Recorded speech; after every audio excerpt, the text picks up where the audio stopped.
L'Union européenne et la SNCF sont les fossoyeurs de fret SNCF. La convergence nationale rail, de composition pluraliste, forte de 117 collectifs et comités d'usagers, adhérents de collectivités locales, d'élus, de syndicats, d'associations, de citoyennes et de citoyens, intervient sur l'ensemble des problématiques qui fondent la consistance du service public ferroviaire, et en particulier sur l'avenir du fret SNCF, dont le développement devient indispensable face aux enjeux climatiques. À chaque fois que la défense du service public l'exige, la CNR est à côté des cheminots et de leur organisation syndicale pour s'associer à leur combat et développer des actions convergentes en direction des autorités publiques et la direction SNCF. La question environnementale s'invite depuis longtemps dans le débat pour dire que le transport par fer est de loin le plus écologique. Actuellement, nous sommes à la croisée des chemins. L'idéologie libérale doit-elle l'emporter sur l'écologie? Sans remise en cause du modèle existant, ce sera l'accélération de la dégradation du climat avec ses conséquences désastreuses. Face au projet de démantèlement du fret, force est de constater que le gouvernement, Premier ministre en tête, utilise tous les artifices de la communication pour tenter d'effacer sa responsabilité dans sa soumission à la logique libérale de Bruxelles. Quant au ministre des Transports, Clément Beaune, pour masquer son choix d'accepter le diktat, il communique aussi à tout va dans l'ensemble des médias et ventile des milliards pour des projets déjà ficelés. Même s'il existe de nouveaux financements, on est loin du compte et de nombreux projets sont le résultat aussi d'initiatives citoyennes et de l'engagement de certains élus. Pour autant, la plainte d'autres opérateurs, aujourd'hui retirée, a conduit la commissaire européenne, Margrethe Vestager, au nom de la doxa libérale de la concurrence libre et non faussée, à décider d'un plan de discontinuité économique en accord avec le ministre des Transports, condamnant à terme le développement du fret SNCF. Cela au même moment où il retrouvait des trafics et s'approchait de l'équilibre financier. Ce plan a été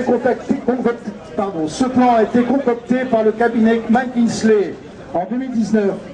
Serait-elle la seule stratégie possible pour éviter que Fret SNCF ne rembourse sous la contrat de la Commission européenne les 5,3 milliards d'euros d'aides touchées entre 2007 et 2019? Il est envisagé au 31 décembre 2024 de créer deux sociétés distinctes au sein de Rail Logistique Européenne, une entreprise ferroviaire et une entreprise de maintenance, mais amputée de 20% de son chiffre d'affaires au profit de ses concurrents et de 5 salariés sur 5000. Pourquoi une telle précipitation et une anticipation sur l'avenir, si ce n'est pour s'inscrire dans la continuité du démantèlement du service public, affiché dans le contenu de la loi LOM en 2018, en séparant l'entreprise publique en 5 sociétés anonymes et isolant de fait le fret des autres entités en lui faisant supporter seule sa dette avec les risques avérés de son délitement à terme. Cette loi a été élaborée sous l'autorité de Madame Borne, qui a maîtrisé tous les enjeux par ses responsabilités successives au sein de la SNCF et au ministère du Transport. Voilà la réalité. C'est un choix politique avant tout.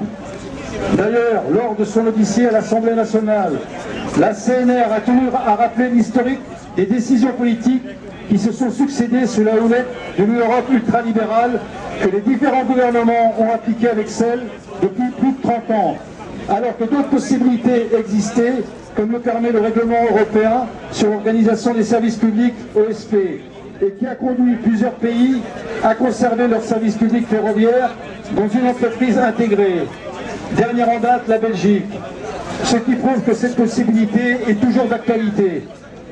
Pourquoi ne pas avoir cherché avec les 6 autres pays concernés pour le financement de leur fret, d'avoir élaboré une stratégie d'action commune pour refuser ce diktat?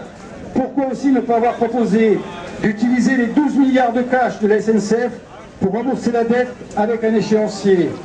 Il faut également rappeler que les différents présidents de la SNCF, en prêtant serment, ont tenu à affirmer que les réformes, pour ne pas dire la casse du service public, avaient été faites avec impréparation et précipitation. On en voit le résultat.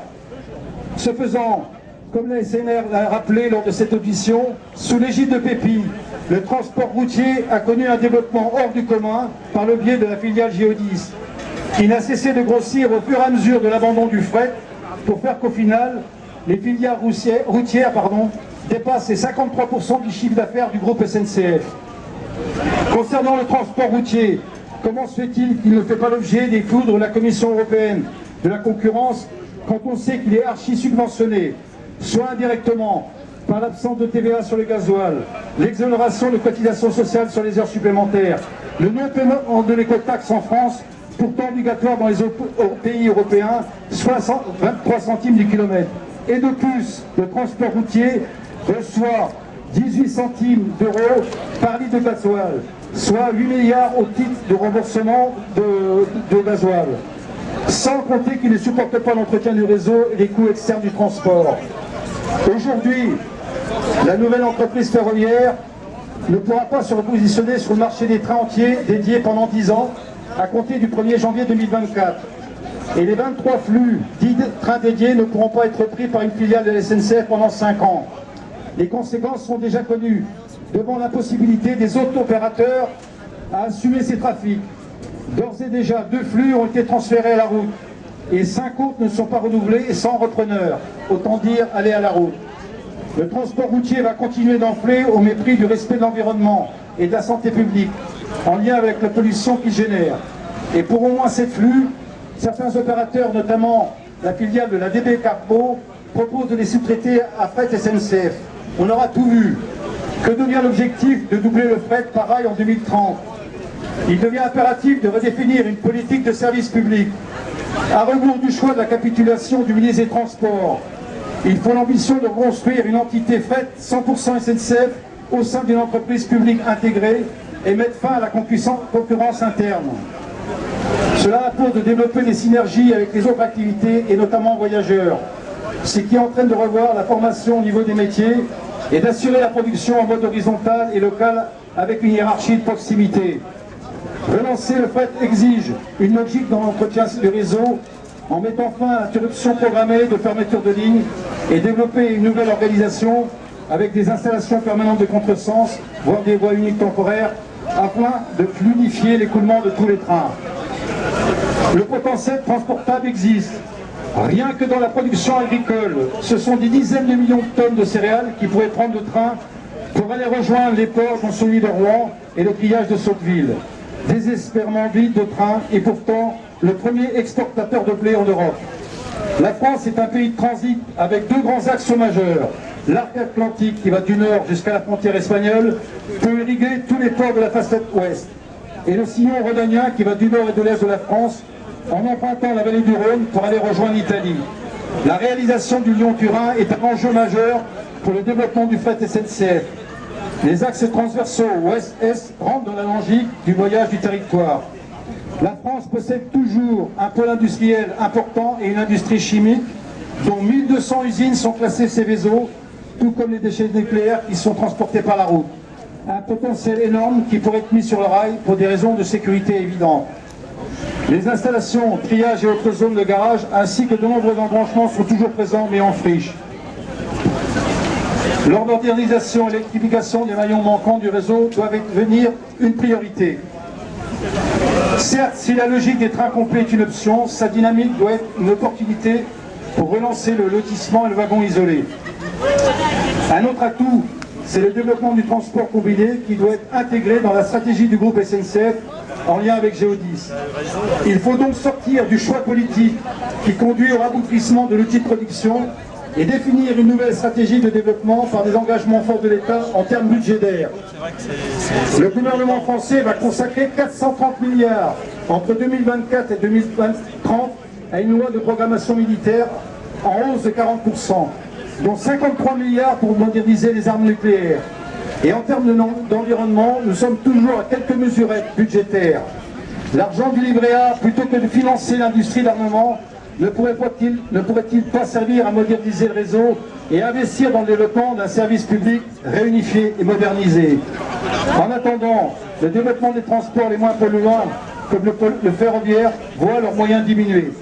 En dernier lieu, l'annonce faite par Mme de Borne dans le cadre de sa politique d'austérité d'imposer à la SNCF de trouver, à la place de l'État, les moyens budgétaires pour faire face à la demande en hausse de travaux pour l'entretien du réseau.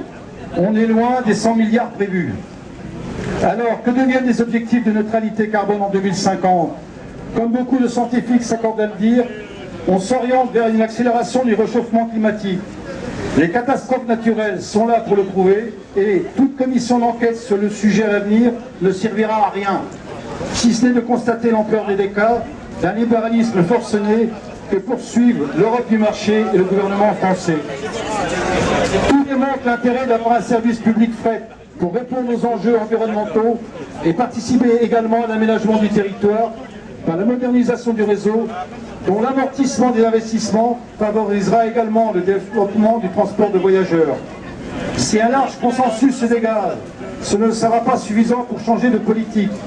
La CNR continuera d'œuvrer à une large mobilisation citoyenne qui regroupe à la fois des chargeurs pour des choix économiques et environnementaux, les forces politiques et syndicales, les élus locaux qui défendent le service public, véritable enjeu de société, pour construire un nouvel outil de transport ferroviaire public et d'obtenir surtout les moyens pour le réaliser.